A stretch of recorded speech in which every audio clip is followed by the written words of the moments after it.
నమస్తే, welcome to Nationalist hub. గత కొన్ని రోజులుగా ప్రపంచంలోని ఆయా దేశాల్లో ఒక సందిగ్ధ వాతావరణం కనబడుతోంది. ఘర్షణాయుతమైనటువంటి పరిస్థితులు చూస్తూ ఉన్నాం. ఉద్రిక్తతలు చెలరేగుతున్నాయి. ముఖ్యంగా బంగ్లాదేశ్లో ప్రధాని షేక్ హసీనా ఆ దేశాన్ని విడిచిపోయే వరకు నిరసనలు ఆగలేదు. దీంతో ఇప్పుడు బంగ్లాదేశ్ అట్టుడుకుతోంది. అక్కడున్న హిందువుల పరిస్థితి అగమ్యగోచరంగా ఉంది. మరొక వైపు అభివృద్ధి చెందిన దేశమని చెప్పే యూరప్లోని అనేక దేశాల్లో ఒక అస్థిర వాతావరణం కనబడుతోంది. ఇది రాజకీయ అస్థిరత, లేకపోతే సామాజిక అస్థిరత, ఆర్థిక అస్థిరత, ఇలా అనేక రూపాల్లో ఇప్పుడు యూరప్ అట్టుడుకుతోంది. అండ్ పాశ్చాత్య దేశాల్లో అగ్రరాజ్యమైన అమెరికాను కూడా ఇవి వీడట్లేదు. అక్కడ కూడా ఒక సందిగ్ధమైన వాతావరణమే కనబడుతోంది. అండ్ ముఖ్యంగా జో బైడెన్ ఇప్పుడు నిజానికి ఆయన ప్రెసిడెంట్గా ఆయన వ్యవహరిస్తున్నారా లేదా అనే క్వశ్చన్ మార్క్ కూడా వచ్చిన సందర్భం. ఎందుకంటే ఆయనకి ఏం చెప్తున్నాడో ఏం చేస్తున్నాడో కూడా అర్థం కావట్లేదు. ఇట్లాంటి టైంలో అమెరికాలో ఉన్న ఒక రాజకీయ అస్థిరత అండ్ అక్కడ ఎన్నికలు జరగబోతుండడము, అండ్ మొన్ననే యూకేలో జరిగిన ఎన్నికల్లో లేబర్ పార్టీ అధికారంలోకి రావడం, అంటే లెఫ్ట్ లీనింగ్ పార్టీ అయినటువంటి లేబర్ పార్టీ అధికారంలోకి రావడము. అండ్ ఇప్పుడున్న పరిస్థితుల్లో యూకేలో అయితే గత 5-6 రోజులుగా విపరీతమైనటువంటి నిరసనలు కనబడుతున్నాయి. ఇప్పటికే సుమారు 370 నుంచి 400 మంది దాకా నిరసనకారుల్ని పోలీసులు అరెస్ట్ చేసినట్టుగా తెలుస్తోంది. అండ్ యూకేలో ప్రస్తుత పరిస్థితి నేపథ్యంలో భారత ప్రభుత్వం కూడా మన పౌరులకి అక్కడ యూకేలో ఉంటున్న వాళ్ళ కోసం అడ్వైజరీ కూడా ఒకటి ఇష్యూ చేయడం జరిగింది. అండ్ మీరు జాగ్రత్తగా ఉండండి, ఎక్కడికన్నా వెళ్ళినప్పుడు ఏదైనా అవసరం వస్తే ఎమర్జెన్సీ ఉంటే భారత హైకమిషన్కి కాల్ చేయండి అని చెప్తూ ఉన్నారు. అండ్ మేము క్లోజ్గా మానిటర్ చేస్తున్నామని భారత విదేశాంగ శాఖ ఇప్పటికే ప్రకటించడం జరిగింది. అండ్ యూకేలోని పరిస్థితి గురించి ఎలాన్ మస్క్ ట్విట్టర్ ఏదైతే ఎక్స్కి సంబంధించినటువంటి ఎలాన్ మస్క్ చెప్తున్న మాట ఏంటంటే సివిల్ వార్ ఈజ్ ఇన్నవిటబుల్ అని ఆయన ట్వీట్ చేశారు. అండ్ రాబోయే రోజుల్లో ఒక సివిల్ వారే జరుగుతుంది అనే కోణంలో ఆయన మాట్లాడడం జరుగుతోంది. సో ఈ నేపథ్యంలో అసలు యూకేలో ఏం జరుగుతోంది, యూకేలో ఉన్న ప్రస్తుత పరిస్థితి గురించి అండ్ ఈ మధ్యకాలంలో వచ్చినటువంటి ఈ డెవలప్మెంట్స్ గురించి, ఓవైపు ఇస్లామిస్ట్ ఆర్గనైజేషన్స్ విపరీతంగా పెరుగుతూ ఉన్నాయి, బయట నుంచి వస్తున్నటువంటి మైగ్రేషన్ విపరీతంగా ఉంది రెఫ్యూజీస్ పేరిట, అండ్ వాళ్ళకు సంబంధించిన విషయం ఉంటే ఇంకోవైపు ఫార్ రైట్ అజిటేషన్ జరుగుతోంది. రైట్ వింగ్కి సంబంధించినటువంటి చాలామంది ఈరోజు ఇప్పుడు నిరసనలు చేస్తూ ఉన్నారు. సో ఇద్దరి మధ్య జరుగుతున్నటువంటి ఘర్షణ గురించి మనం డిస్కస్ చేయబోతున్నాం. ప్రస్తుతం మనతో ఉన్నారు రాజశేఖర్ గారు. వారు భారతీయ జనతా పార్టీ నాయకులు. అట్ ద సేమ్ టైం ఆయన యూకేలో నివసించి వచ్చారు. అండ్ నిజానికి చెప్పాలంటే పొలిటికల్ యాంగిల్ కంటే కూడా ఆయనకు యూకేలోని పరిస్థితుల గురించి సమగ్రమైనటువంటి అవగాహన ఉంది. అక్కడ క్షేత్రస్థాయిలో అనేక సామాజిక కార్యక్రమాల్లో వారు పాల్గొన్నారు. అండ్ అంతేకాదు కొన్ని థింక్ ట్యాంక్స్లో కూడా వారు వర్క్ చేశారు. భారత దేశానికి సంబంధించినటువంటి భారత పౌరుల దృష్టికోణంలో వారు అనేక రిప్రజెంటేషన్స్ కూడా అక్కడి ప్రభుత్వాలకు ఇచ్చిన డెలిగేషన్స్లో వాటిల్లో కూడా ఇన్వాల్వ్ అయి ఉన్నారు. కాబట్టి ఒకసారి రాజశేఖర్ గారితో మాట్లాడదాము. అక్కడ ఉన్న చాలామంది మన ఇండియన్ డయాస్పోరాతో ఆయనకు సంబంధాలు ఉన్నాయి కాబట్టి, అక్కడ నివసించిన వ్యక్తి కాబట్టి వారితో మాట్లాడదాం. నమస్కారం సార్. నమస్తే అండి. నమస్తే సాయి గారు. సార్ రాజశేఖర్ గారు, ఫస్ట్ యూకేలో ఇప్పుడు జరుగుతున్న అల్లర్లు ఇవన్నీ కూడా నిరసన చూస్తే చాలా భయానకంగా ఉన్నాయి విజువల్స్. ఒక అభివృద్ధి చెందిన దేశంలో యూకేలో ఇలాంటి పరిస్థితిని నిజంగా ఎవరు ఎక్స్పెక్ట్ చేసి ఉండరు. అది గత చాలా సంవత్సరాలుగా జరుగుతున్నటువంటి పరిణామాలకు ఇది ఒక రియాక్షన్ అని కూడా అందరూ అభివర్ణిస్తూ ఉన్నారు. సో ఫస్ట్ ఈ ఉదంతము ఎక్కడ మొదలైంది అనే దగ్గరికి వస్తే, ఫస్ట్ మొదలైన ప్లేసెస్లో అయితే మనకు కనబడుతున్నది సౌత్ పోర్ట్లో ఏదైతే ఒక చిన్నపిల్లల్ని స్టాబ్ చేసి చంపేశారు. సో ఆ వ్యక్తిని బేస్ చేసుకుని ఆ నెక్స్ట్ డే నుంచి మొదలైంది. 30th జూలై రోజు ఇది జరిగితే ఆ టైం నుంచి ఈ ప్రొటెస్ట్లు మొదలయ్యాయి, నిరసనలు మొదలయ్యాయి. 30th July, 31st, 1st, 2nd, 3rd, 4th almost ఇప్పటి వరకు కూడా నిరసనలు ఆగట్లేదు. రోజుకు రోజు అన్ని ప్రాంతాల్లో, అది కేవలం ఒక ప్రాంతం నుంచి అన్ని ప్రాంతాలకు విస్తరించింది. ఈరోజు భారత ప్రభుత్వం అడ్వైజరీ జారీ చేసిన పరిస్థితి వచ్చింది. సో ఈ 6 రోజులు 7 రోజుల డెవలప్మెంట్ని మీరు ఎట్లా చూస్తారు? అసలు ఏంటి దీనికి ముఖ్యమైన కారణం? సో ఓవరాల్గా ఇష్యూ చూస్తే అండి, ఈ జరిగిన విషయం ఒక ఇగ్నిషన్ పాయింట్ అంతే. అంటే దీని వెనకాల మీడియాలో వస్తున్నంత సింపుల్గా లేదు, మనం జనాలు బయట అనుకుంటున్నంత మాట్లాడినంత సింపుల్గా కూడా ఇష్యూ లేదు. అండ్ చాలా మట్టుకి చాలా ప్లేస్లలో ఇష్యూ పైన సింప్లిఫికేషన్ ఎక్కువ అయిపోయింది. అంటే ఓకే ఇది ఇందువల్లే చేస్తున్నారు ఇది అని రీజన్స్ అనేసి. బట్ ఈ ఇష్యూకి నాకు అండర్స్టాండింగ్ ఉన్నంత మట్టుకి it have a lot more depth and lot more challenging issue. First మనకు అసలు యాక్చువల్లీ ఇష్యూ ఏమైందనేది ఫస్ట్ ఒక విషయానికి వెళితే 29th రోజు సౌత్ పోర్ట్ అని నార్త్ వెస్ట్లో ఒక సిటీలో చిన్నపిల్లలు వాళ్ళు చేస్తుంది ఏంటి అంటే ట్వైలర్ షిఫ్ట్ తన డ్యాన్సు యోగా అట్లా అంటే ఒక డ్యాన్సు యోగా కాంబినేషన్లో నేర్చుకునే పిల్లలు నేర్చుకుంటుంటే ఒక 17 to 18 years ఉన్న ఒక వ్యక్తి వెళ్ళి ఆన్ ద స్పాట్లో నైఫ్ స్టాబింగ్ చేస్తే అక్కడ 3 పిల్లలు ఆన్ ద స్పాట్లో చనిపోయారు. ఇంకొక 8 మంది పిల్లలకి సీరియస్ ఇంజురీస్ అయ్యాయి. అందులో ఒక 5 ఇంకా క్రిటికల్గా ఉన్నారు. ఒక 2 అడల్ట్స్, పెద్దవాళ్ళకి ఇంకో 2 కూడా సీరియస్ ఇంజురీస్ అయ్యారు, వాళ్ళు కూడా క్రిటికల్గా ఉన్నారు. ఇది ఆ రోజు జరిగిన విషయం. ఆ రోజు జరిగిన వెంటనే నెక్స్ట్ అంత కంట్రీ అంతా కూడా ఒకసారి ఇట్ వాజ్ అబ్సల్యూట్లీ షాకింగ్. ఇంతవరకు అసలు యాక్చువల్గా 2000s నుంచి 2003 నుంచి యూకేలో నైఫ్ క్రైమ్ పెరుగుతూ వస్తూ ఉంది. అండ్ రీసెంట్గా కూడా చాలా మటుకు నైఫ్ క్రైమ్ ఇన్సిడెంట్స్ జరుగుతూ ఉన్నాయి. అండ్ ఎస్పెషల్లీ ఇది అంతా కూడా ఎక్కడ అంటే అబౌవ్ టీనేజర్స్ అంటే యంగ్స్టర్స్లో ఈ నైఫ్ క్రైమ్ అనేది ఎక్కువ ఉన్నది. కత్తితో పొడవడం అంటే రిలీజియస్ ఎనిమిటీసే అనుకోండి, గ్యాంగ్ వార్సే అనుకోండి, డ్రగ్స్ తోటి ప్రాబ్లమ్సే అనుకోండి, ఇట్లాంటి వాటిలలో స్కూళ్ళల్లో కూడా అప్పుడప్పుడు మనము ఈ నైఫ్ క్రైమ్ చూస్తుంటాం. మోస్ట్లీ ఎక్కువ శాతం పిల్లలు ఆడుకునే గ్రౌండ్లలోనూ, ట్యూబ్ స్టేషన్లో, బయట ఇట్లాంటి నైఫ్ క్రైమ్ అనేది కొంతవరకు ఉంది. And it is up rising. కానీ ఒక చిన్న పిల్లల్ని వీళ్ళందరూ కూడా ఏజ్ లైక్ 7-8 years old చిన్న పిల్లలు, అసలు ఇప్పటి వరకు ఇంత చిన్న పిల్లల మీద ఒకరు వచ్చి అటాక్ చేయడం అనేది చూడలేదు మనం. అందులోనూ వచ్చి చూసే వరకెల్లా it really shook the country. అసలు ఏం జరుగుతుంది కంట్రీలో, అసలు వేర్ ఇట్ ఈస్ హెడ్డింగ్ అని చెప్పేసి. దాని తర్వాత ఏమైంది అంటే ఆ రోజు ఇన్సిడెంట్ అయిన తర్వాత కొంత మిస్ఇన్ఫర్మేషన్ అనేదే మనకు తెలుస్తూ ఉంది ప్రస్తుతానికి.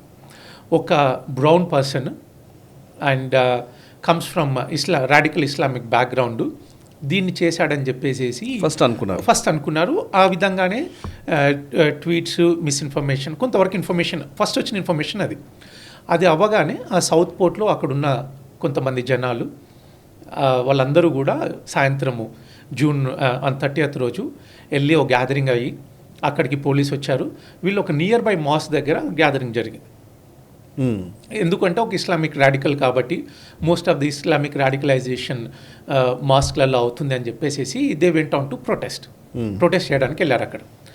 ఆ రోజు వెళ్ళినప్పుడు పోలీస్ వాళ్ళని అడ్డుకోవడము, అది చేయడము, పోలీస్ వీళ్ళని ఎవరైతే ప్రొటెస్టర్స్ వచ్చారో వాళ్ళని కొంతవరకు పుష్ చేయడము, వీళ్ళు కొంత గ్లాస్ బాటిల్స్ వీటిని మాస్క్ మీద వేయడం, అట్లాంటి కొన్ని ఇన్సిడెంట్ జరిగాయి. నెక్స్ట్ డే మార్నింగ్ లండన్లో డౌనింగ్ స్ట్రీట్లో ఎక్కడైతే ప్రైమ్ మినిస్టర్ ఉంటాడో ప్రైమ్ మినిస్టర్ హౌస్ దగ్గర, పార్లమెంట్ దగ్గర పెద్ద నిరసన జరిగాయి. ఆ రోజు కూడా పోలీస్కి వీళ్ళకి మధ్యలో క్లాషెస్ జరిగాయి. దెన్ ఇమ్మీడియట్గా ఏమైపోయింది అంటే ఈ issue it impacted people quite a lot. అంటే ప్రతి ఒక్కరు కూడా అసలు ఏంది మన దేశంలో ఏం జరుగుతుంది, అసలు మేము ఉంటున్న పరిస్థితులు ఏంటి, ఇదంతా కూడా ఎవరైతే ఈ బ్రౌన్ పర్సన్ ఏదైతే అని చెప్పారో ఇదంతా కూడా మన సర్ఫేస్ పైన చూస్తున్నది. దీని యాక్చువల్ డీటెయిల్స్ ఏంటి, ఎందుకు జరుగుతుంది అనేది I try to explain it in the next word. అంటే ఈ సీక్వెన్స్ ఆఫ్ ఈవెంట్స్ ఏం జరిగాయో ప్రస్తుతానికి మాట్లాడితే ఫస్ట్ లండన్లో, దాని తర్వాత మాంచెస్టర్, లివర్పూల్, దెన్ నెక్స్ట్ బ్రిస్టన్, ఇంకా సౌత్, నార్త్, ఈస్ట్, వెస్ట్, ఐర్లాండ్కి అంతటా పాకిపోయింది. అంతటా ప్రతి ఒక్క దగ్గర ఈ ప్రొటెస్ట్ జరగడం మొదలుపెట్టినాయి. ఈ ప్రొటెస్ట్ జరగడం కొన్ని ప్లేసెస్లో బ్రిస్టల్, బోల్టన్ లాంటి కొన్ని ప్లేసెస్లో కూడా జరిగినాయి. ఈ బ్రిస్టన్, బోల్టన్ ఇట్లాంటి ప్లేసెస్ ఏంటి అంటే హెవీగా majority of the Islam or Muslim population ఉన్న ఏరియాస్ ఇవి. ఓకే. ఇక్కడ ఏమైపోయింది అంటే ఇక్కడ ఎవరైతే వాళ్ళు చేస్తున్న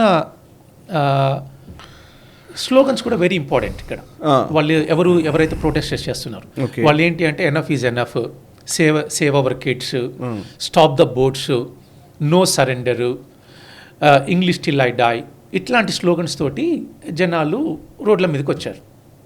వచ్చిన తర్వాత ఎప్పుడైతే ఇక్కడ బ్రిస్టల్, బోల్టన్లో ఇక్కడ ఏమైపోయింది అంటే ఎవరైతే వైట్, నేటివ్, బ్రిటిషర్స్, ఇంగ్లీషర్స్ వచ్చారో వాళ్ళు ప్రొటెస్ట్ చేస్తూ ఉంటే group, not just group, large number of Muslim youth కూడా రోడ్ పైకి వచ్చారు. రోడ్ పైకి వచ్చేసేసి దేర్ ఆర్ సమ్ క్లాషెస్. ఇది 2 గ్రూపుల మధ్యలో క్లాషెస్ జరిగాయి. పోలీస్ రావడము, పోలీస్ ఇద్దరిని చెదరగొట్టడము, ఇట్లాంటివన్నీ కూడా జరిగాయి. And it's been continuing. దీన్ని జరుగుతూ ఉంటే ప్రైమ్ మినిస్టర్ కానీ మెట్ పోలీసు లోకల్ పోలీస్ అధికారులు వీళ్ళందరూ కూడా దీనిపైన చేస్తూ ఫైనల్గా ప్రైమ్ మినిస్టర్లో వచ్చేసేసి వీళ్ళందరూ ఎవరైతే చేస్తున్నారో వీళ్ళందరూ కూడా ఫార్ రైట్ థగ్గర్స్, అంటే రైట్ వింగ్ పీపుల్ రోడ్ల మీదకి వచ్చి చేస్తున్నారు, ఇది యాక్చువల్గా పబ్లిక్ కాదు అని చెప్పేసి ఒక స్టేట్మెంట్ ఇచ్చాడు. అదేమైపోయింది అంటే అది ఇంకా కొద్దిగా ఫ్యూయల్ యాడ్ అయినట్టుగా అయిపోయింది. అరే మేము మా జీవితాల కోసం మా పిల్లల కోసం మేము చేస్తూ ఉంటే మమ్మల్ని ఫార్ రైట్ అని చేయడం ఏంటని చెప్పేసి దీంట్లో కొంత ఫార్ రైట్ కొంతమంది ఇన్వాల్వ్మెంట్ ఉన్నది, లేదని కూడా చెప్పడానికి ఏం లేదు. ఇందులో ఎస్పెషల్లీ ఇంగ్లీష్ యాక్చువల్లీ మన ఎవరైతే స్టామర్ ఉన్నారో ఆయన ఇచ్చిన స్టేట్మెంట్ కూడా చాలా దారుణంగానే ఉంది. చాలా దారుణం. ఇప్పుడు ఒక పిల్ల ఇది ప్రొటెస్ట్ కాదు, ఇది వైలెన్స్ అని అంటున్నాడు. మీరు చాలా మూల్యం చెల్లించుకోవాల్సి ఉంటుంది మీరు ఇట్లాంటి ప్రొటెస్ట్లు మళ్ళీ చేశారంటే అంటున్నాడు. సో అంటే భయపెడుతూ ఉన్నట్టుగానే ఆయన బెదిరింపు ధోరణిలోనే ఆయన వ్యాఖ్యలు ఉన్నాయి. 100%. ఇప్పుడు ఒక ముగ్గురు పిల్లల్ని, చిన్న పిల్లల్ని, అవంశం ఏం తెలియని పిల్లల్ని వచ్చి చంపేసేస్తే ఇది ఒకటే ఫస్ట్ ఇన్సిడెంట్ ఏం కాదు నైఫ్ క్రైమ్. ఇట్లాంటి ఇన్సిడెంట్స్ ఇంతకుముందు జరగలేదా అంటే చాలా జరిగాయి కూడా. మీరు ప్రొటెస్ట్ చేస్తున్నప్పుడు ప్రొటెస్టర్స్ని వాళ్ళ ప్రాబ్లమ్స్ ఏంటో కనుక్కోకుండా వాళ్ళని ఏంటంటే సింపుల్గా ఒక్క వర్డ్ తోటి బ్రష్ ఆఫ్ చేసేసి లేబుల్ తగిలిచ్చారు. ఏంటి రైట్ వింగ్ థగ్గర్స్ అని చెప్పేసి. అంటే నువ్వు రోడ్డు మీదకి వచ్చి ప్రొటెస్ట్ చేస్తే నీ బాధలు ఏమైనా చెప్పుకోవాలి అనుకుంటే నువ్వు రైట్ వింగ్, నువ్వు ఏం చేస్తున్నా కానీ చేస్తున్నావు కాబట్టి నీకు ప్రొటెస్ట్ చేసే అధికారం కూడా లేదని చెప్పేసి అన్నం ఒక రకంగా కరెక్ట్ కూడా కాదేమో. అది ప్రైమ్ మినిస్టర్ లెవెల్లో. కరెక్ట్, ప్రైమ్ మినిస్టర్ లెవెల్లో there are some right wing people are involved ఇందులో. ఎస్పెషల్గా వచ్చేసేసే వరకు టామీ రాబిన్సన్స్ అని చెప్పేసి ఇంగ్లీష్ డిఫెన్స్ లీగ్ అని ఈడిఎల్ అంటారు. ఇది for a while running organisation. వీళ్ళ వన్ ఆఫ్ ద మేజర్ ఏంటి అంటే Englishness. The country has to hold Englishness. అంటే కంప్లీట్ ఇమిగ్రేషన్ పైన వాళ్ళు కొంతవరకు కొట్లాడుతున్నారు. And people has to leave with English values తోటి ఉండాలని చెప్పేసి వాళ్ళకి ఉన్నది. ఇలా వాళ్ళకి కొంత ఐడియాలజికల్ స్టాండ్స్ ఉన్నది. కొంత రైట్ వింగ్ ఐడియాలజీతోటే వాళ్ళు వర్క్ చేస్తారు కూడా. వాళ్ళతో పాటు ఇంకా కొంతమంది ఆర్గనైజేషన్స్ ఉన్నాయి. నేషనల్ ఫస్ట్ అని చెప్పేసి, బ్రిటన్ ఫస్ట్ అని, బ్రిటిష్ మూవ్మెంట్ అని, ప్యాట్రియాటిక్ ఆల్టర్నేటివ్ అని, ఇట్లాంటి కొన్ని ఆర్గనైజేషన్స్ కూడా వీళ్ళతో పాటు కొంత అక్కడక్కడ ఇన్వాల్వ్ అయి ఉన్నాయి. కొంతవరకు అయి ఉన్నారు. కానీ కంప్లీట్గా రోడ్ పైకి వస్తున్న వాళ్ళందరినీ కూడా రైట్ వింగ్ అని చెప్పేసి లేబుల్ వేయడం కూడా కొంతవరకు కరెక్ట్ కాదేమో. యాక్చువల్లీ ఎందుకు అంటే ఇదంతా జరగడానికి there are some underlying issues. Then will go into that underlying issues. అసలు ఏం జరుగుతుంది అని చెప్పడానికి we will look into it. That's the overall current situation right now. చాలా అంటే ఇప్పుడు మీరు చాలా సంవత్సరాల నుంచి ఉన్నారు కాబట్టి, అంటే ఇప్పుడు ఈ రెఫ్యూజీస్ అనే ఒక దగ్గర నుంచి శరణార్థులు ఎప్పుడైతే వెస్ట్ ఏషియాలో అక్కడ మన సిరియా కావచ్చు, ఇక్కడ జరిగినటువంటి ఇరాక్ కావచ్చు, లేకపోతే ఈవెన్ లిబియా కావచ్చు, చాలా ప్లేసుల్లో అక్కడ రెజీమ్లు కూలిపోవడమో, లేకపోతే అమెరికా దాడుల వల్ల జరగడమో, లేకపోతే ఇరాక్లో సద్దాం హుసేన్ తర్వాతనో రకరకాల అన్రెస్ట్ తోటి, ఒక అస్థిరమైన వాతావరణంతో అక్కడ నుంచి చాలామంది శరణార్థులుగా యూరోప్కి వచ్చారు. యూరోప్కి వచ్చిన నేపథ్యంలోనే పూర్తిగా గేట్లు ఓపెన్ చేశారు. మేమందరం మానవతా దృక్పథంతో వాళ్ళందరినీ హక్కున చేర్చుకోవాలి, మన సొసైటీలో మనకు కూడా బాధ్యత ఉంది అని చెప్పేసి హ్యూమానిటేరియన్ యాంగిల్ గురించి మాట్లాడారు. సో యూరోప్ దానికే ఇప్పుడు భారీ మూల్యం చెల్లించుకుంటోంది అనేది ఒక ప్రశ్న. సో ఇప్పుడు మీరు అన్నారు ఇందాక ఎనఫ్ ఈజ్ ఎనఫ్ అనే మాట, నినాదము ఇంకా అయిపోయింది, మీరు మమ్మల్ని పనంగా పెట్టి వాళ్ళను రక్షించాలని ప్రయత్నం చేస్తున్నారు అనే దగ్గరకు వచ్చింది అక్కడ సొసైటీ. సో ఎవరైతే ఆ లోకల్స్, స్థానికులు అక్కడ ఉన్నవాళ్ళు, బట్ ఇక్కడే సేమ్ థింగ్. మరి ఇప్పుడు లిబరల్ వాయిస్ వినిపిస్తున్న వాళ్ళు కూడా, ఇప్పుడు ఇస్లామోఫోబియా అనే పదం పుట్టించిన వాడు కానీ, లేకపోతే మానవ హక్కుల గురించి మాట్లాడుతున్న వాళ్ళు కానీ, రెఫ్యూజీస్ని హక్కున చేర్చుకోవాలని చెప్తున్న వాళ్ళు కానీ లిబరల్సే. ఈ లిబరల్ థాట్ అనే, నిజంగా వాళ్ళు లిబరల్ కాదు కానీ లిబరల్ అనే పేరు. Liberal thought. బట్ వాళ్ళు కూడా మేజర్గా వైట్సే ఎక్కువ మంది ఉన్నారు కదా. 100%. సో వాళ్ళ నుంచే వస్తుంది కదా మరి. సో ఇక్కడ మరి వాళ్ళే ఇది ముందు నినాదాలు ఇచ్చారు, మళ్ళీ ఇప్పుడు వాళ్ళే రివర్స్ మాట్లాడుతున్నారనే క్వశ్చన్ ఉంది. ఎక్కడ ఈ కన్ఫ్యూజన్ వస్తుంది ఒకసారి చెప్తారా? అయితే ఇది ఒక పెద్ద ఇష్యూ అని, ఒక కాంప్లెక్స్ ఇష్యూ అనడానికి వన్ ఆఫ్ ద రీజన్ ఏంటంటే, యూరప్ మొత్తానికి తీసుకుంటే మీరు France, Germany going through certain sort of problems, వాళ్ళకు ఒక రకమైన ప్రాబ్లమ్స్ ఉన్నాయి. అంటే వీటి అన్నిటి మనకు కొద్దిగా జనరలైజ్ చేసుకుంటే ఇమిగ్రేషన్ ఒక ప్రాబ్లము, ఎకానమీ ఒక problem, political engagement third issue, okay. Fourth వచ్చేసేసి ఇస్లామోఫోబియా ఒక ఇష్యూ, ఇంకొకటి వచ్చేసేసి డిస్పారిటీ ఇన్ ద సొసైటీ. ఇట్లా ఒక మిక్చర్ ఆఫ్ ఇష్యూస్ ఉన్నాయి. ఇప్పుడు మీరు పోలాండ్, హంగేరీ వీళ్ళు తీసుకుంటేనేమో they are addressing slightly different problems. France, Germany తీసుకుంటే slightly different problems. UK different problems. మీరు కిందకి వెళ్తే స్లోవాకియా, ఈ కంట్రీస్ తీసుకుంటే slightly different problems. But the nature of the problems are అన్నీ ఒకే రకంగా కనపడతాయి మనకి. అంటే టర్క్స్ అక్కడి నుంచి వచ్చిన ప్రాబ్లం తోటి పోలాండ్ వాళ్ళు కొంత చేస్తున్నారు, అండ్ ఇంకా స్వీడన్, నార్వే వీళ్ళు. అయితే ఈ కంట్రీస్ అన్నీ కూడా స్లోగా గత లాస్ట్ 5 to 10 yearsలో రైట్ వింగ్ వైపు మళ్ళుతున్నాయి. అసలు ఇంత ముందుకు 20-30 years బ్యాక్ ఎప్పుడైతే 1940sలో నాజీస్ సెకండ్ వరల్డ్ వార్ అయిపోయిన తర్వాత అసలు రైట్ వింగ్ ఐడియాలజీ అంటేనే పెద్ద తప్పుగా చూసే యూరోపియన్ కంట్రీస్ అందరు కూడా. అసలు నేషనలిజం అంటే they use to see like, అసలు మనం ఎప్పుడైనా నేషనలిజం గురించి మాట్లాడితే అసలు ఏంటి నేషనలిజం గురించి ఎట్లా మాట్లాడతారని చెప్పేసి ఒక తప్పుగా చూసిన దేశాలు ఈరోజు వాళ్ళ లోకల్ ప్రాబ్లమ్స్ ఎప్పుడైతే ఇవన్నీ సర్ఫేస్ అవుతున్నాయో they are talking more about the nationalism. Okay, ఇందులో మేజర్గా చూస్తే ఏమైపోయింది అంటే గత 5-10 yearsలో ఎస్పెషల్లీ సిరియా, ఇరాక్ అప్పుడు ఎప్పుడైతే డోర్స్ అన్ని ఓపెన్ చేసేసి బార్డర్స్ అన్ని ఓపెన్ చేసేసి లాట్ ఆఫ్ ఇన్ఫ్లక్స్ ఆఫ్ పీపుల్ని తీసుకున్నప్పుడు వాళ్ళందరూ వచ్చి కంట్రీలోకి సెట్ అవ్వడం మొదలుపెట్టారు. దాని తర్వాత ఏమైపోయింది అంటే 2008లో ఎకనామిక్ క్రైసిస్ వచ్చాయి. ఎకనామిక్ క్రైసిస్ వచ్చిన తర్వాత లాట్ ఆఫ్ ఈ యూరోపియన్ కంట్రీస్ ఏవి కూడా పూర్తిగా ఫుల్ ఫ్లెడ్జెడ్గా దే నెవర్ రికవర్డ్. వీటితోటి ఏమైపోయిందంటే అండి, ఎప్పుడైతే ఈ సిరియా, ఇరాక్ బయట నుంచి ఇమిగ్రేషన్కి డోర్స్ ఓపెన్ చేసిన తర్వాత చాలామంది వచ్చేసేసి నేషన్లో సెట్ అవ్వడం మొదలుపెట్టారు. దానివల్ల ఏమైపోయిందంటే ఎక్కడైతే జనాలు ఉంటున్నారో వాళ్ళ జియోగ్రఫీ అంతా చేంజ్ అయిపోయింది. ఓకే, జియోగ్రఫీ ఎలా చేంజ్ అయిపోయిందంటే రోజు పొద్దున్న లేసి చూసే జనాలు చేంజ్ అయిపోయారు, అక్కడ ఉండే వాల్యూస్ చేంజ్ అయిపోయినాయి, వాళ్ళు ఉండే స్థితిగతులు చేంజ్ అయిపోయినాయి, ఇవన్నీ అయిపోయినాయి. దాని తర్వాత ఏమైపోయింది అంటే ఎకనామిక్ చాలా మటుకు ప్రాబ్లమ్స్ స్టార్ట్ అయిపోయినాయి. సో ఇప్పుడు మీరు అన్నట్టు దాంట్లో నాకు ఒక క్వశ్చన్ ఉంది సార్. మేజర్గా సరే, మీరు చాలా ప్రాబ్లమ్స్ వస్తున్నాయి, వీటికి కారణం ఏంటి అనే దానికి మీరు రకరకాల అంశాలు ఉన్నాయని చెప్తున్నారు. నాకు కనబడుతుంది ఒకే ఒకటి, బయట నుంచి రెఫ్యూజీస్ని తీసుకునే క్రమంలో నిజానికి వాళ్ళు బయట నుంచి వస్తే కనుక వాళ్ళు ఈ సొసైటీలో మిళితం అవ్వాలి. లిటరల్లీ మిళితం అవ్వకపోవడం అనేది పెద్ద సమస్య. ఈరోజు ఇప్పుడు యూకే స్పెసిఫిక్గా చూస్తే, యూకే అనేది ఇప్పుడు మీరు ఇందాక అన్నారు కొన్ని ప్రాంతాల పేర్లు కూడా చెప్పారు, ఈ పూర్తి ముస్లిం డామినెంట్ ఏరియాలు. నిజానికి యూకేలో మనం అలాంటి మాటలు వినలేదు. నాకు తెలిసి ఇప్పుడు మనం హైదరాబాద్లో ఓల్డ్ సిటీ గురించి మాట్లాడతాము, లేకపోతే ఇంకేదో బంగ్లాదేశ్లో మాల్డా ఇట్లాంటి కొన్ని డిస్ట్రిక్ట్స్ గురించి మాట్లాడతాం కావచ్చు.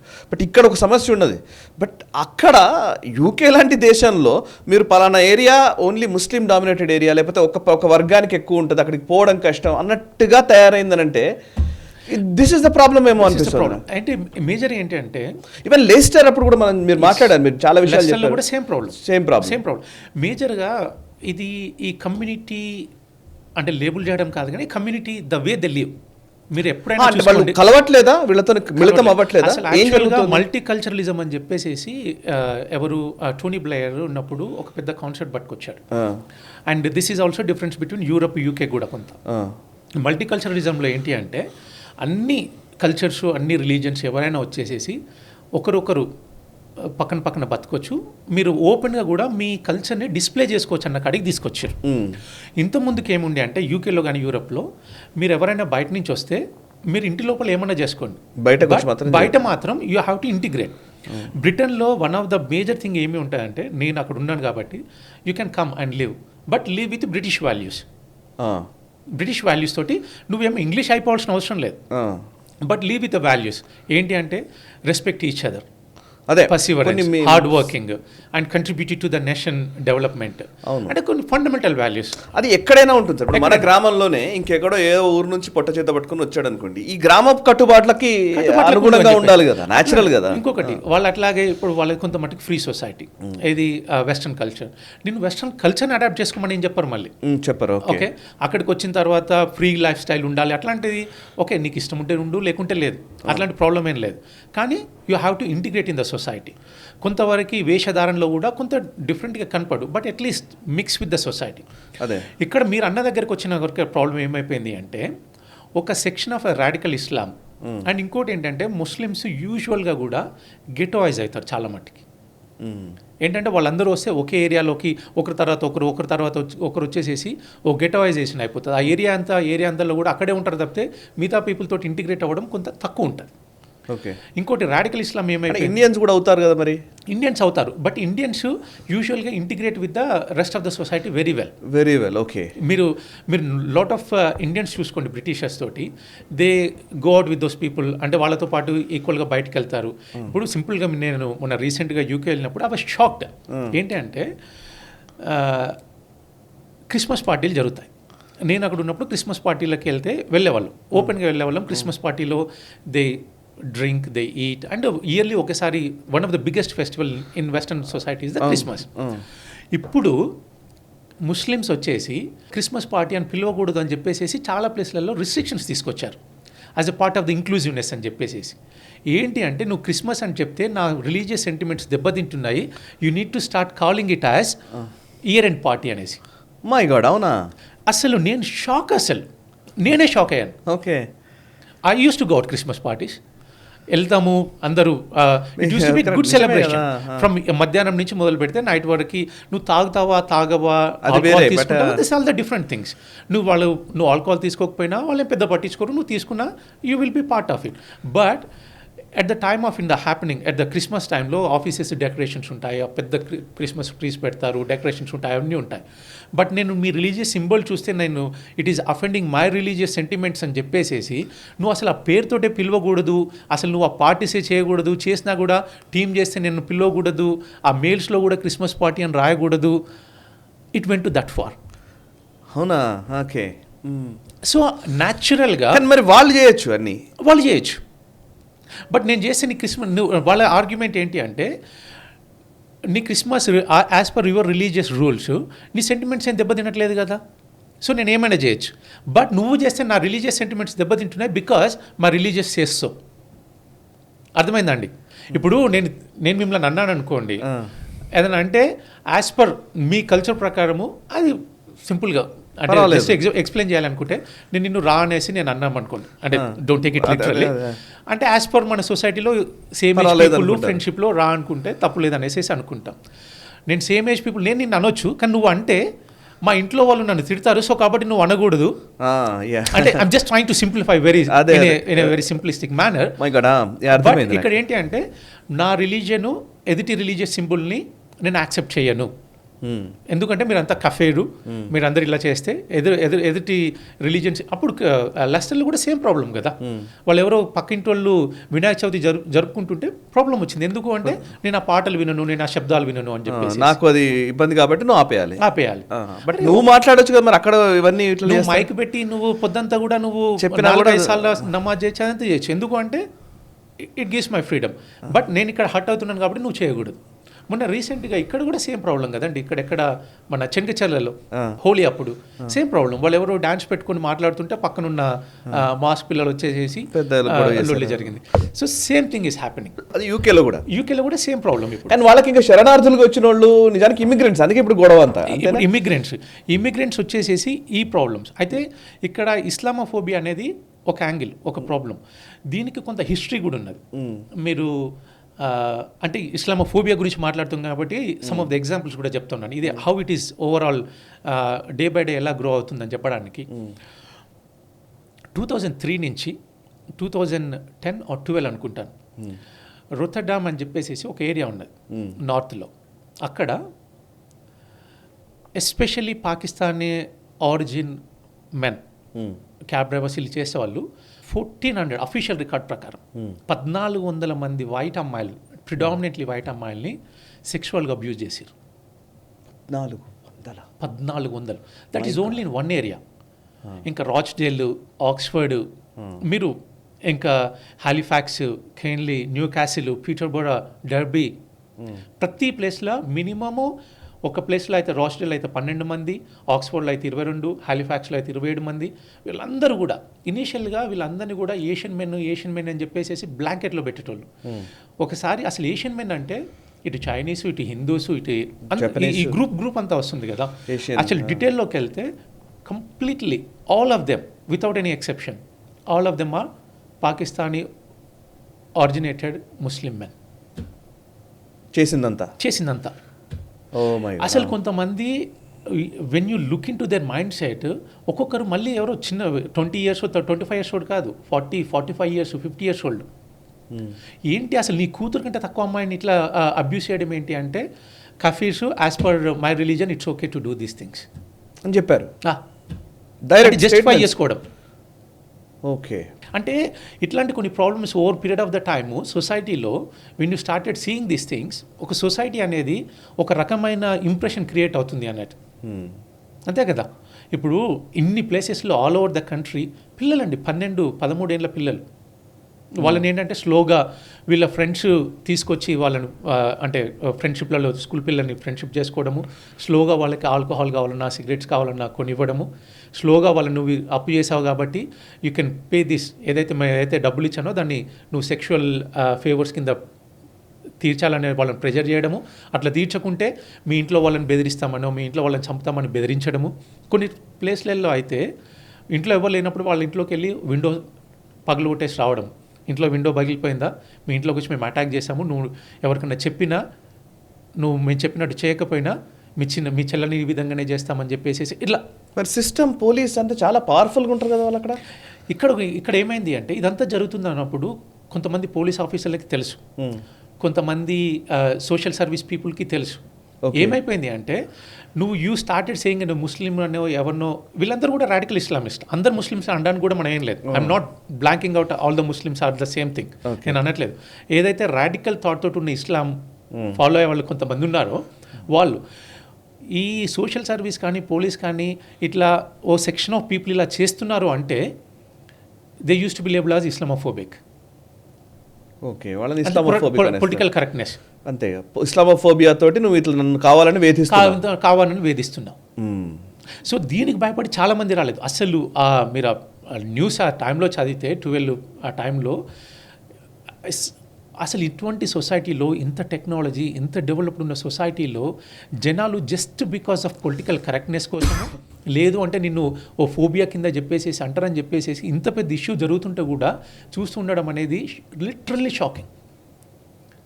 అట్లీస్ట్ 3,000-4,000 మంది అమ్మాయిల్ని they went through a torturous phase of their life. Imagine ఒక 10-12 సంవత్సరాల అమ్మాయి. అండ్ ఇంకొకటి ఏంటంటే నువ్వు ఇచ్చిన అప్పులలో వాళ్ళకి ఆ డ్రగ్స్కి ఆల్కహాల్కి అలవాటు చేసి ఆ అమౌంట్స్ అన్ని పే చేయడం ఎట్లా అంటే you have to sleep with different men. ఒక్కొక్క రోజు ఒక అమ్మాయిని 12-14 మంది అబ్యూస్ చేసిన ఇన్స్టెన్సెస్ ఉన్నాయి. ఇవన్నీ రికార్డెడ్, అన్ని recorded. I'm not taking these things, I'm not made up. ఇవన్నీ అబ్సల్యూట్గా రికార్డెడ్ అయి ఉన్న విషయాలు యూకేలో. అండ్ ఈవెన్ క్రైమ్ రేట్ విషయంలో ఏంటి? క్రైమ్ రేట్ విషయానికి వస్తే కూడా వెరీ ఇంట్రెస్టింగ్. ఇప్పుడు మీరు jail statistics and office of national statistics అని చెప్పేసి ఒక ఇన్స్టిట్యూషన్ ఉంటుంది యూకేలో వచ్చేసేసి I think as per my knowledge there are around 6% of population is Muslim population. జైల్లోకి వచ్చేవరకెల్లా దేర్ పాపులేషన్ రేషియోకి at least 4 to 5 times are the Muslims. 4% Hindu population ఉంటుంది. జైల్ పాపులేషన్లో మనము 0.4% హిందూస్.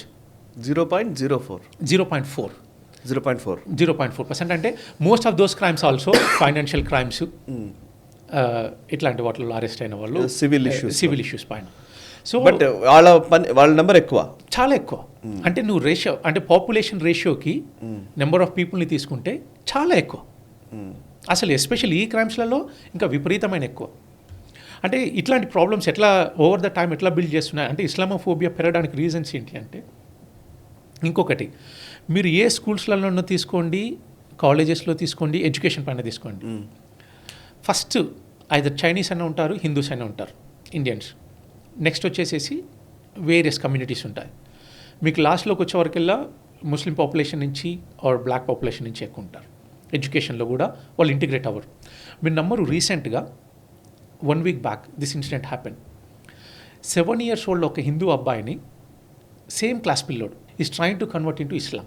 7 years old పిల్లోడు అంటే ఈ studying 2nd class. My God, it's well documented issue. Well documented issue. స్కూల్లో పేరెంట్స్కి అపాలజైజ్ చెప్పి ఇట్లాంటి కావని చెప్పేసి, నేను మొన్న రీసెంట్గా ఫ్రెండ్స్ పేరెంట్స్ తోటి మాట్లాడుతుంటే కూడా they are afraid of these problems స్కూళ్ళల్లో. మేజర్గా తను అడుగుతున్నది ఏంటి అంటే 7 years old పిల్లోడు వాళ్ళ ఫ్రెండ్ని అన్లెస్ అంటే నువ్వు మొహమ్మద్ అని పేరు మార్చుకోవాలి, రంజాన్ టైంలో ఈ హిందూ పిల్లడు లంచ్ తీసుకెళ్తే డైలీ లంచ్ బాక్స్ తినకుండా తీసుకురావడమో పడేసి రావడమో చేశాడట. వాళ్ళ పేరెంట్స్ ఏంటి వీడు పొద్దుంత తినట్లేదు, సాయంత్రం రాగానే ఆకలిస్తుంది అంటున్నాడు, 7 తర్వాత తింటున్నాడు ఏంటి అని చూస్తే వాళ్ళ ఫ్రెండ్ ఇది రంజాన్ టైం, నువ్వు రంజాన్ టైంలో తినకూడదని చెప్పేసి పీర్ ప్రెషర్. ఫ్రెండ్ చెప్పాడని చెప్పి వీడు తినకుండా అట్లాగే ఉన్నాడు. అంటే పీర్ ప్రెషర్ ఎట్లా అంటే నువ్వు ఇట్లా చేస్తే నువ్వు తప్పు చేస్తున్నావు, గాడ్ నిన్ను ఇట్లా చేస్తే నిన్ను రేపు పొద్దున నువ్వు ఇన్ఫెడెల్, నువ్వు ఇట్లా కఫీరు, నువ్వు ఇదవుతావు అదవుతావు అని చెప్పేసి 7 years old పిల్లోడు తన ఫ్రెండ్ మీద ప్రెషర్ పెడితే వాడు ఇవన్నీ చేయడం మొదలుపెట్టాడు. మొహమ్మద్ అని పేరు మార్చుకోవడానికి రెడీ అయిపోయాడు పిల్లోడు. ఇది జరిగిందా యూకేలో? లిటరల్గా documented. I will send you the copies of it. స్కూల్లో వాళ్ళు వీరు అన్నిటిని కూడా యాక్సెప్ట్ చేసి పేరెంట్స్కి సారీ చెప్పి మేము ఇట్లాంటి కాదు అని చెప్పేసి చేస్తామని చెప్పేసి రిటర్న్గా స్టేట్మెంట్ ఇచ్చింది చెప్తున్నా స్టేట్మెంట్ అని. I'm not talking about anything airy fairy things. Every word I'm saying these are all documented instances. నేను ఇక్కడ అన్డాక్యుమెంటెడ్ ఇన్స్టాన్సెస్ నన్ను చెప్పమంటే ఇక 100 చెప్తాను, నేను అవి చెప్పట్లేదు. Okay okay. సో ఇప్పుడు అది నిజంగా చాలా దారుణం, ఇది చిన్న విషయం కాదు ఇది. These are all one of the incidents, but how the society is growing. And ఇది జరగడం వల్ల ఏమైపోతుంది అంటే ఇస్లామోఫోబియా అని చెప్పేసి, అండ్ ఇంకొకటి కూడా జరుగుతూ ఉన్నది. ఇస్లామోఫోబియా అనేది ఇట్స్ అ రిలీజియస్ థింగ్, కానీ some of the Islamic organisations in UK wanted to make it as an racial discrimination. అది నేను తెలుగులో ఎట్లా ఎక్స్ప్లెయిన్ చేయాలో I will try. But religious discrimination అనేది ఒకటి, blacks whites racial discrimination. In western కంట్రీలో racial discrimination is the biggest crime. నువ్వు రేషియల్గా ఎవరిని కూడా డిస్క్రిమినేట్ చేయడానికి లేదు. రిలీజియస్ పరంగా you can have the differences. Religious అనేది ఏంటి అంటే ఫండమెంటల్గా నువ్వు ఒకసారి పుట్టినప్పుడు నీ కలర్ ఏంటి నువ్వేంటి అనేది నువ్వు చేసుకోలేవు. వెరాజ్ రిలీజన్ అట్లా కాదు. Religion is something you adapted it and people can transfer into one religious to another religion. You can't change your race, అంతే కదా. అండ్ ఒక పర్సన్ని ఇస్లామోఫోబిక్ ఏమన్నా చేస్తే దానిని రేషియల్ డిస్క్రిమినేషన్ కింద అడాప్ట్ చేయాలని చెప్పేసి there are lot of organisations in UK and working on it. అంటే ఒకవేళ నువ్వు ఎవరినన్నా ఇస్లామోఫోబిక్గా కానీ నువ్వు ఇస్లాంని కానీ నువ్వు క్రిటిసైజ్ చేస్తే నిన్ను రేషియల్ డిస్క్రిమినేషన్ కింద తీసుకెళ్ళి లోపల పడేసేస్తే నువ్వు జీవితాంతం బయటికి రావు. అది యాంటీ రేసిజం యాక్ట్స్ అన్నీ ఉన్నాయి. యాంటీ రేసిజం యాక్ట్లో పెడితే your life is gone. So వాళ్ళు చాలా సిస్టమేటిక్గా జరుగుతుంది. These are all very systematic things. So ఇప్పుడు యూకేలో ఈవెన్ పొలిటికల్ సర్కిల్స్లో కూడా వాళ్ళ పాత్ర ఎక్కువ ఉంది కదా ఈ రాడికల్ ఇస్లామిస్టులది. రాడికల్ ఇస్లామిస్ట్ పాత్ర ఎక్కువ ఉన్నది. మళ్ళీ ఇంకోటి ఏంటి అంటే కొన్ని ఏవైతే లిబరల్ థాట్ తోటి వచ్చిన పొలిటికల్ పార్టీస్ ఉన్నాయో they are encouraging some of these things. నేను ఎప్పుడు కూడా బేస్డ్ ఆన్ రిలీజన్ ఒకరిని డిస్క్రిమినేట్ చేయమని చెప్పేసి నేను ఎప్పుడూ అడగను. That is a wrong thing. ఇప్పుడు నేను కూడా యూకేలో ఉన్నాను, నేను ఒక మైనారిటీని నిజంగా చెప్పాలి అంటే 15 years ఉన్నాను. 15 years అక్కడ ఉన్నప్పుడు నా కలర్ బట్టి నన్ను డిస్క్రిమినేట్ చేస్తే ఐ వుడెంట్ బి హ్యాపీ. నా రిలీజన్ బట్టి డిస్క్రిమినేట్ చేస్తే ఐ వుడెంట్ బి హ్యాపీ. నేను ఒక కంట్రీలో ఒక మైనారిటీగా బతికాను కాబట్టి చెప్తున్నాను. ముస్లిం అని ఓన్లీ ఒక రిలీజియన్ బేస్ పైన డిస్క్రిమినేట్ చేయడం అనేది అబ్సల్యూట్గా రాంగ్. కానీ అప్పీజ్మెంట్ కోసమనో లేకుంటే నేను అక్కడికి వెళ్ళి నీ కంట్రీ తప్పు, నీ వాల్యూస్ తప్పు, నువ్వు అసలు జీవించే విధానం తప్పు అని చెప్పి అడగడానికి నాకెక్కడ రైట్ ఉందండి? ఇప్పుడు అక్కడ వచ్చేసేసి ఏంటంటే కొన్ని ప్లేస్లలో కొంత మిస్ఇన్ఫర్మేషన్ కూడా ఉంది, కొంత యాక్చువల్గా వాస్తవం కూడా జరుగుతూ ఉంది. ఏంటి అంటే షిరియాలా కావాలని చెప్పేసి మనం కొన్ని రీసెంట్గా ఇన్సిడెంట్స్ కొన్ని చూసాం. This may be isolated incidents, అంటే నేషన్ వైజ్ మొత్తం అట్లాగే జరుగుతున్నాయి అంటే మేబీ నాట్. ఏంటంటే అమ్మాయిలు Fridays Saturdays people they go out, they club, they party, this is a very common in western culture. Dress చేసుకుని బయటకు వెళ్తే ఒక క్యాబ్ డ్రైవరు వాళ్ళని నైట్లో వచ్చేసేసి క్యాబ్ ఇవ్వమంటే నాకు క్యాబ్లో ఎక్కించుకొని అని చెప్పేసి అనడము, నీ డ్రెస్ చూడు నువ్వేంటని చెప్పేసి అమ్మాయిని అబ్యూజ్ చేయడము. అండ్ ఇంకా కొన్ని ప్లేసెస్లో అయితే అట్లా డ్రెస్ చేసుకున్న అమ్మాయిని నిజంగా సెక్షువల్గా అబ్యూజ్ చేయడము, ఇట్లాంటి ఇన్సిడెంట్స్ చూస్తున్నాం. అంటే ఇవన్నీ ఏమవుతున్నాయి అంటే సోషల్ మీడియాతోటి వీటితోటి they are propagating quite fast. And కొన్ని వాస్తవాలు కూడా జరుగుతున్నాయి, అవి కూడా జరుగుతున్నాయి. So Islamophobia is become a bit of an issue. Correct. And ఇంకొకటి ఏంటి అంటే దీంట్లో ఏవైతే ఇప్పుడు ఇస్లామిస్టులు వచ్చారో, not Islamist and especially western మన సిరియా నుంచి కానీ ఇట్లాంటి కంట్రీస్ నుంచి వీళ్ళ చాలామందికి రెఫ్యూజీస్ ఇచ్చారు. ఫ్రాన్స్లో మొన్న ఫార్ రైట్ ఎలక్షన్స్లో గెలవడానికి వన్ ఆఫ్ ద రీజన్ ఏంటంటే ఫ్రాన్స్లో పుట్టి పెరిగిన ఒక వైట్ అతనికి ఇల్లు దొరకడం వెరీ ఛాలెంజింగ్. రెంట్ కట్టుకోవడం వెరీ ఛాలెంజింగ్. వెరాజ్ ఎవరైతే రిఫ్యూజీస్ వచ్చారో వాళ్ళందరికీ కూడా గవర్నమెంట్ ఇల్లు ఇచ్చింది. ఇంగ్లీష్ ఇచ్చింది. సో ఇక్కడ ఉన్నవాడు అసలు ఏంటి, అసలు నేను ఈ దేశంలో పుట్టి ట్యాక్సులు కట్టి నేను అన్నీ చేస్తే నాకేమో ఏమీ ఉండదు మీరు. అండ్ ఇంకోటి ఏంటంటే ఈ రెఫ్యూజీస్కి వీటిపైన కూడా విపరీతమైన అమౌంట్ ఖర్చు పెట్టారు. ఆ నేషనల్ ఏదైతే వెల్ఫేర్ ఉందో వెల్ఫేర్కి రాకుండా కాస్ట్ ఆఫ్ లివింగ్ చాలా పెరిగిపోయింది. ఓకే. రీసెంట్గా యూకేలో cost of living last 5 to 6 ఇయర్స్లో ఆల్మోస్ట్ డబుల్ అయింది. రీసెంట్గా నేను లాస్ట్ టైం యూకే వెళ్ళినప్పుడు ఒక ట్రైన్ కోసం వెయిట్ చేస్తూ ఒక లిటరల్లీ వెళ్ళి అంటే ఒక చిన్న కాఫీ, ఒక toast, not even complete sandwich, ఒక కాఫీ ఒక టోస్ట్ తీసుకుంటే ఇట్ కాస్టెడ్ మీ £9.50 అండి. అంటే మన ఇండియా ప్రకారము ఆల్మోస్ట్ 1000 రూపీస్. ఇదే అమౌంట్ ఇదే ఒక కాఫీ ఒకటి తీసుకుంటే 4-5 years back almost 3 to 4 pounds అయ్యేది. ఆల్మోస్ట్ డబుల్ అయిపోయింది కాస్ట్ ఆఫ్ లివింగ్. ఓకే. యూకేలో కాస్ట్ ఆఫ్ లివింగ్ మొన్న లాస్ట్ వింటర్ కాకుండా మొన్న అంతకుముందు వింటర్లో ఒక్కొక్కరు మన కరెంటు బిల్లులు ఎలక్ట్రిసిటీ ఎంత ఎక్స్పెన్సివ్ అయిపోయింది అంటే £300 to £400 పే చేశారు. 300-400 pounds అంటే ఆల్మోస్ట్ 10% ఆఫ్ యువర్ శాలరీ. అది కూడా 10% ఆఫ్ శాలరీ ఎట్లా అంటే నువ్వు టాప్ 10%లో ఉంటే. ఓకే. ఇంకా బాగా సంపాదించే వాళ్ళ జాబితా సంపాదనలో ఉంటాయి. యావరేజ్గా ఒక మంత్లో ఒక 2,500 నుంచి 3,000 pounds వస్తే you are really good earner in UK. అంటే decent upper middle class family. అందులో నువ్వు 400 pounds అంటే 3,000 సంపాదిస్తే అందులో 400 కరెంటు బిల్లు కడితే నీ పరిస్థితి ఏం చెప్పండి. House rent housing is become really expensive. లండన్లో ఒక చిన్న రూమ్ రెంట్ చేయాలనుకుంటే, ఇల్లు కాదు, సింగిల్ బెడ్రూమ్ ఫ్లాట్ కాదు, షేరింగ్లో ఒక రూమ్ రెంట్ చేయాలంటే మినిమం £1,200 అవుతుంది. ఒక నార్మల్ ఎంప్లాయీకి అంటే షాప్లలోనో సూపర్ మార్కెట్లలోనో పనిచేసే ఎంప్లాయీకి మంత్లీకి వచ్చేది £1,500 వస్తుంది. అంటే బేసిక్ శాలరీ £25,000 అంటారు, అందులో వాడికి వచ్చేది £1,500. సో ఇప్పుడు మీరు అన్నట్టు ఇక్కడ కాస్ట్ ఆఫ్ లివింగ్ పెరిగిపోయింది. సో వీళ్ళకి ఇల్లు కొనుక్కోవాలన్నా కట్టుకోవాలన్నా ఇంకొకటి ఇందాలన్నా కానీ డబ్బులు విపరీతంగా పెట్టాలి. కానీ ఏమీ లేకుండానే అప్పనంగా హ్యాపీగా బయట నుంచి వచ్చిన శరణార్థులకు మాత్రం ఇస్తున్నది ప్రభుత్వాలు. సో ఇక్కడ అసలు ప్రాబ్లం ఉన్నట్టుంది నిజంగా, అది కూడా ఒక ప్రాబ్లం.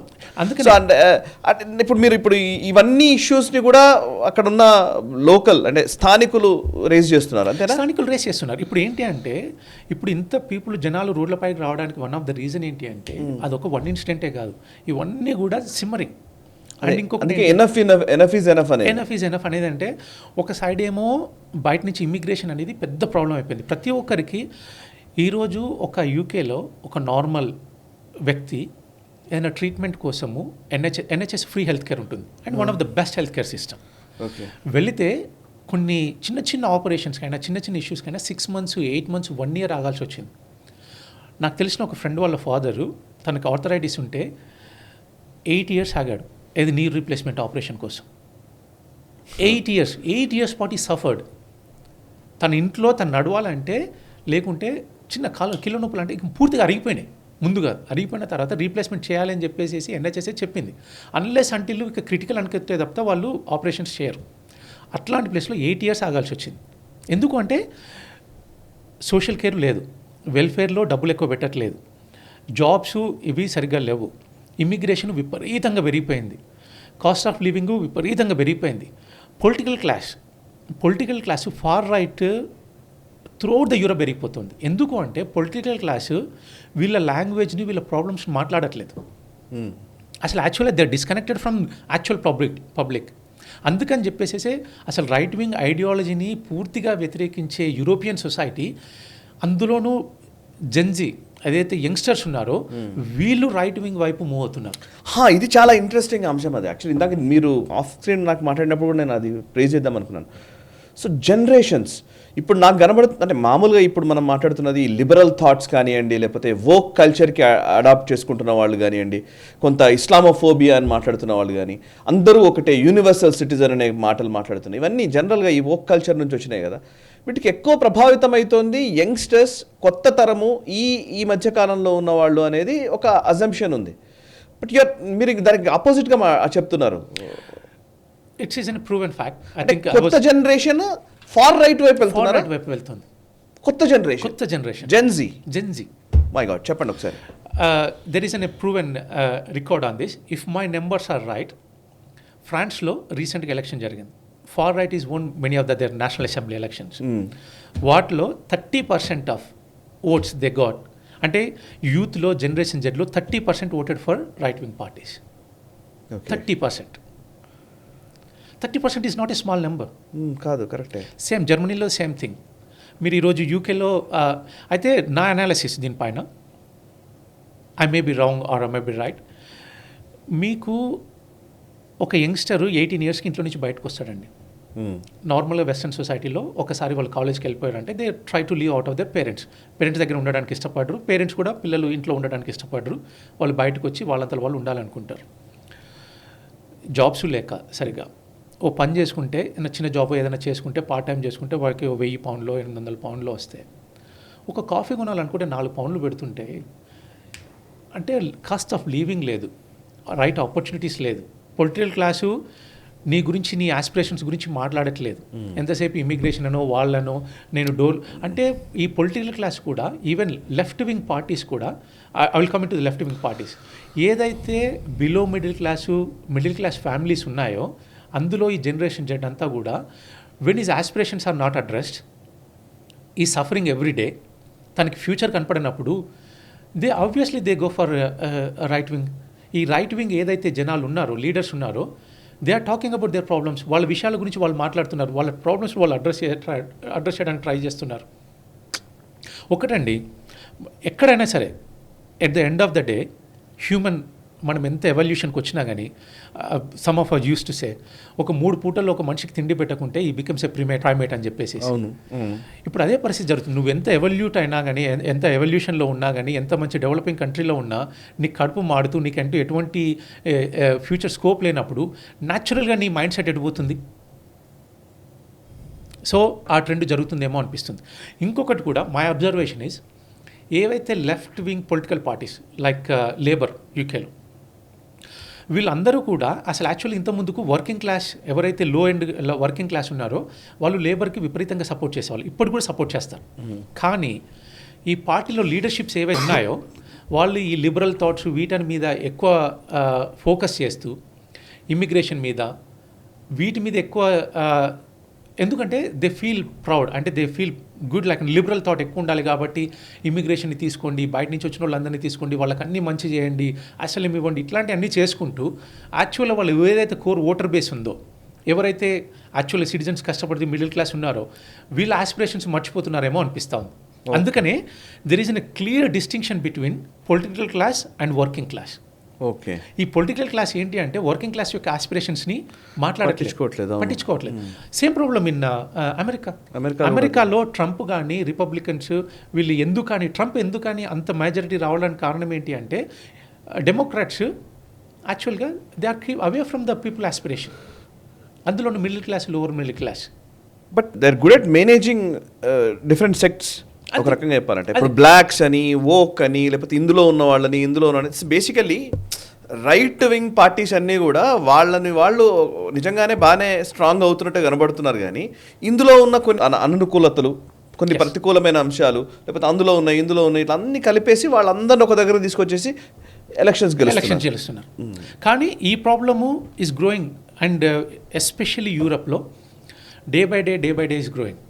అసలు యాక్చువల్గా మొన్న యూరోపియన్ ఎలక్షన్స్లో రైట్ వింగ్ పార్టీస్కి అనుకున్నంత, అసలు బయట మనం అనుకున్నంత సీట్స్ రాలేదు, బట్ నార్మల్ కంటే చాలా ఎక్కువ వచ్చాయి. And across the Europe right wing thought is growing. And ఇందులోనే ఏంటి అంటే, మా కంట్రీలో ఫస్ట్ ప్రియారిటీ మా xenophobia కానీ, షెవనిజం కానీ, ఇట్లాంటి అన్నీ కూడా పెరిగిపోతున్నాయి. ఓకే, ఫైనల్లీ ఈ యూకే అల్లర్ల నుంచి మన భారతదేశము, భారతీయులు నేర్చుకోవాల్సింది ఏమన్నా ఉందా? 100%. ఏంటది? 100%.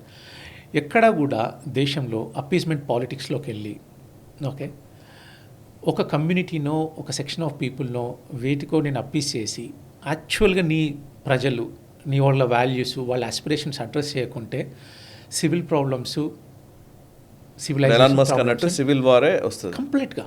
ఇప్పుడు ఇక్కడ కూడా మీరు ఒక కమ్యూనిటీని ఎంతకాలం అప్పీస్ చేస్తారండి? ఒక కాలం, ఒక ఏదైనా చేసినప్పుడు ఎదుటోడు, ఒక సొసైటీలో 4 ఉన్నాం, ఒక్కరినే నువ్వు అప్పీస్ చేసుకుంటూ పోతే మిగతా 3 కొన్ని రోజుల పాటు ఇంటర్నల్గా సలుపుతారు, ఇంకో 4 రోజుల తర్వాత ఒకరికొకరు మాట్లాడుకుంటారు. ఇంకో 3-4 రోజుల తర్వాత ఏమవుతుంది, బయటకు వస్తారు, అప్రైజింగ్ స్టార్ట్ అవుతుంది. కరెక్ట్. సో ఇక్కడ కూడా అండ్ ఎస్పెషల్లీ మనం బంగ్లాదేశ్ని చూసిన తర్వాత అండ్ యూకే చూసిన తర్వాత ఎస్పెషల్లీ కాంగ్రెస్ పార్టీ అండ్ కొందరు లీడర్లు జనాలను రెచ్చగొట్టే విధానాలు, CAA one of the best example. ఆ టైంలో జరిగిన అల్లర్లు అవన్నీ కూడా నిజంగా కూడా బంగ్లాదేశ్ లాంటి అప్రెస్ట్ని తీసుకురావాల్సి చూసిన విషయాలే. అండ్ ఇంకొకటి, ఒక కమ్యూనిటీ పైన ఒక సెక్షన్ ఆఫ్ పీపుల్ కానీ ఎవరైనా కానీ కంటిన్యూస్గా ఇన్ రెగ్యులర్ ఇంటర్వెల్గా కంటిన్యూస్గా అటాక్స్ కానీ ఏదైనా జరుగుతున్నప్పుడు తప్పని మాట్లాడాలండి. నువ్వు ఆ తప్పును ఒక కమ్యూనిటీని అప్పీజ్ చేయడం కోసం అని చెప్పేసి తప్పు కాదని చెప్పేసి అండర్ ద బ్రష్ చేసుకుంటూ పోతే ఒకరోజు ఈ రైట్ వింగ్ అనేది ఆబ్వియస్గా అప్రోర్ అవుతుంది. ఇక్కడ కూడా ఒక కమ్యూనిటీ ఇంకో కమ్యూనిటీ పైన ఎక్కడైనా దాడులు జరిగినా, ఎక్కడైనా ప్రాబ్లం జరిగినా వాళ్ళని అప్పీజ్ చేయడం కోసమో ఆ ప్రాబ్లమ్ని ప్రాబ్లం కాదని చెప్పేసి బ్రష్ చేయడం అనేది చేయకూడదు. ఇప్పుడు నేను చాలాసార్లు ఇస్లాం గురించో ముస్లిమ్స్ గురించి మాట్లాడాను. నేను always I caveat that with radical Islam is the problem. మనం ఇస్లాంని ఎప్పుడు కూడా అందరూ ఇస్లాంలో ఉన్న వాళ్ళందరూ ప్రాబ్లం అని చెప్పేసి ఎప్పుడు అన్నాం. ముస్లిం అందరిని ఎప్పుడు కూడా ప్రాబ్లం అన్నాం. రాడికల్ ఇస్లాం అనేది ఉన్నది, దాన్ని ఐడెంటిఫై చేయాలి. రాడికల్ ఇస్లామిస్టులు మిగతా కమ్యూనిటీని వాళ్ళు సహించరు, వాళ్ళందరినీ కూడా కఫీర్స్ అని చెప్పేసి వాళ్ళ మీద అటాక్ చేయాలని చెప్పేసి వాళ్ళు ఇది చేయాలని చూస్తారు. అట్లాంటి ప్రాబ్లమేటిక్ ఉన్న థాట్ ఉన్న పీపుల్ని మనం అడ్రస్ చేయాల్సిందే, వాటిని పూర్తిగా నిర్మూలించాల్సిందే, అట్లాంటి వాళ్ళకి శిక్ష పడాల్సిందే. అది చేయకుండా అయ్యో వాళ్ళని నేను ఏమన్నా అంటే ఏదో పెద్ద ప్రాబ్లం అయిపోతుందేమో అని చెప్పేసి చేయకుండా ఉంటే మనకి ఇట్లాంటి ఇంకా ప్రాబ్లమ్స్ సొసైటీలో పెరుగుతూనే ఉంటాయి. రైట్ సార్, నిజంగా చాలా మంచి కంక్లూజన్ ఇచ్చారు. Thank you very much Rajasekhar గారు. చాలా విషయాలు మీరు పంచుకున్నారు. ఇంకా అనేక అంశాల గురించి మనం మాట్లాడుతున్నాం. నిజంగా యూరోప్లో ఇంకా జరుగుతున్న మిగతా దేశాల్లో ఉన్న పరిస్థితి గురించి కూడా మనం నెక్స్ట్ టైం మనం డిస్కస్ చేసే ప్రయత్నం చేద్దాం. 100%. Next time will going to each ఏరియాలో అసలు యాక్చువల్గా ఈ డెమోగ్రఫీ ప్రాబ్లమ్స్ ఏమవుతున్నాయి, demography change is the biggest problem అవుతున్నది. అండ్ ఈ డెమోగ్రఫీ చేంజ్ అవ్వడము అండ్ ఇంకొకటి ఏంటి అంటే గోయింగ్ ఫార్వర్డ్ ఇమిగ్రేషన్ అనేదాన్ని, మైగ్రేషన్ని కర్బ్ చేయడం అనేది ఇంపాసిబుల్. ఎందుకంటే ఆ కంట్రీస్కి కూడా అవసరమే అండ్ జరుగుతున్న పరిణామాలు, జియోపొలిటికల్ చేంజెస్ కూడా ఎంకరేజ్ చేస్తాయి. వీటిని అన్నిటినీ మేనేజ్ చేస్తూ ఈ సొసైటీని ఎట్లా మేనేజ్ చేస్తాం అనేది పొలిటికల్ క్లాస్కి next 5 to 50 years is one of the biggest challenge. Right sir, right. And we need to focus on those problems. Correct. Let's focus on those sir. At least మనం మాట్లాడే ప్రయత్నం మనం చేద్దాం. తప్పకుండా. Right sir. సో చూసారు కదా, ఇది రాజశేఖర్ గారితో స్పెషల్ ఇంటర్వ్యూ. యూకేలో పరిస్థితులు నిజంగా అస్సలు బాగున్నట్టుగా అయితే కనిపించట్లేదు. ఎందుకంటే వారు చెప్తున్న లెక్క ప్రకారం చూస్తుంటే ఓవైపు చిన్నపిల్లలే కన్వర్జన్స్ చేస్తున్న దగ్గర నుంచి ఈ ఇస్లామోఫోబియా పేరిట, లేకపోతే అనేక వోక్ కల్చర్ పేరిట ఆ పూర్తి సమాజమే భ్రష్టు పట్టే విధంగా ప్రస్తుత పరిస్థితులు అయితే కనబడుతున్నాయి. దీని నుంచి వచ్చిన నిరసనలే ఇప్పుడు మనకు యూకేలో కనబడుతున్న అల్లర్లు. సో అక్కడ జరుగుతున్నటువంటి పరిస్థితి ఎలా ఉందనంటే ఫార్ రైట్ అండ్ లెఫ్ట్ లేదా రాడికల్ ఇస్లామిస్ట్ వీళ్ళిద్దరి మధ్య ఒక పెద్ద వార్ సిచ్యువేషన్ అయితే కనబడుతోంది. ఇది సివిల్ వార్గా మారుతుందా? రవి అస్తమించని సామ్రాజ్యమని చెప్పినటువంటి బ్రిటన్ ఇప్పుడు ఏ స్థాయికి వెళ్ళే అవకాశం కనబడుతోంది? ఎట్లా దీన్ని వాళ్ళు దాన్ని ఆపగలుగుతారు, ఎలా వాళ్ళు అధిగమిస్తారు అనేది ఇప్పుడు పెద్ద క్వశ్చన్. ఇప్పటికే రేట్లు విపరీతంగా అక్కడ పెరిగిపోయినాయి, ద్రవ్యోల్బణం పెరిగింది, ఇన్ఫ్లేషన్ తోటి అక్కడ కాస్ట్ ఆఫ్ లివింగ్ పెరిగి చాలామంది ఇబ్బందులు పడుతూ ఉన్నారు. సో యూకే డౌన్ఫాల్ ఎంత సీరియస్గా ఉండబోతుంది అనేది కూడా ఇప్పుడు చర్చనీయాంశంగా ఉంది. అయితే అది వాళ్ళకే పరిమితం కాదు, ఇది భారత్ పైన కూడా ఆ ప్రభావం ఉంటుంది. భారత్ కూడా దీని నుంచి నేర్చుకోవాల్సిన అనేక పాఠాలు ఉన్నాయి. బంగ్లాదేశ్ కావచ్చు, లేకపోతే యూకే కావచ్చు, యూరోప్ కావచ్చు, అమెరికా కావచ్చు, వాటి నుంచి భారత్ నేర్చుకోవాల్సింది ఏమైనా ఉందా? ఏం నేర్చుకోవాలి? అది కమెంట్స్ ద్వారా తెలియజేసే ప్రయత్నం చేయండి. మీ అభిప్రాయాల్ని కూడా కమెంట్స్లో పొందుపరచండి. అండ్ ఈ వీడియోని లైక్ చేయండి, 10 మందికి షేర్ చేయండి. నేషనలిస్ట్ హబ్ గ్రూప్ ఆఫ్ ఛానల్స్ని సబ్స్క్రైబ్ చేసుకొని జాతీయవాద జర్నలిజాన్ని ప్రోత్సహించండి. Thank you very much. ఈ వీడియో మీకు నచ్చినట్టయితే లైక్ చేయండి, 10 మందికి షేర్ చేయండి. అలాగే కామెంట్ల రూపంలో మీ అభిప్రాయాలను మాతో పంచుకోండి. Nationalist hub group of channels ను సబ్స్క్రైబ్ చేసుకుని తెలుగునాట జాతీయవాద జర్నలిజాన్ని ప్రోత్సహించండి. ఈ వీడియో కింద ఉన్న బెల్ ఐకాన్ పై క్లిక్ చేయడం మర్చిపోవద్దు.